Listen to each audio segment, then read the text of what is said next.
नमस्कार फ्रेंड्स, मैं पूनम गुप्ता स्वागत करती हूँ आपका अपने यूट्यूब चैनल पूनम के गीत संगीत में। यह एक पारंपरिक विवाह गीत है। कैसा लगेगा कमेंट में जरूर बताइएगा। कोहबर में रोवेली दुलारी धिया हो, दुअरा बाजन बाजे। कोहबर में रोवेली दुलारी धिया हो, दुअरा बाजन बाजे।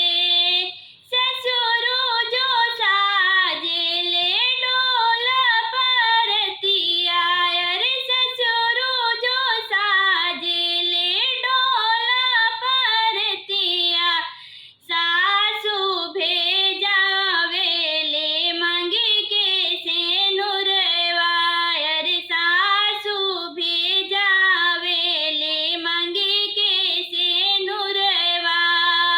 सेनुरा से मंगिया सजाई के हो, ब्याहन ले जई है राजा। सेनुरा से मंगिया सजाई के हो, ब्याहन ले जई है राजा। कोहबर में रोवेली दुलारी धिया हो, दुअरा बाजन बाजे। कोहबर में रोवेली दुलारी धिया हो, दुअरा बाजन बाजे।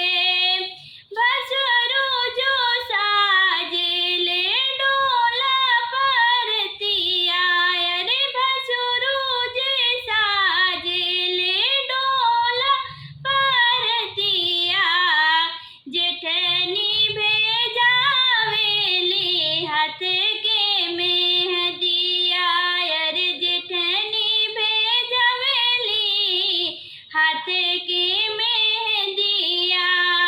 मेहंदी से हथवा सजाई के हो, ब्याहन ले जई है राजा। मेहंदी से हथवा सजाई के हो, ब्याहन ले जई है राजा। कोहबर में रोवेली दुलारी धिया हो, दुअरा बाजन बाजे। देव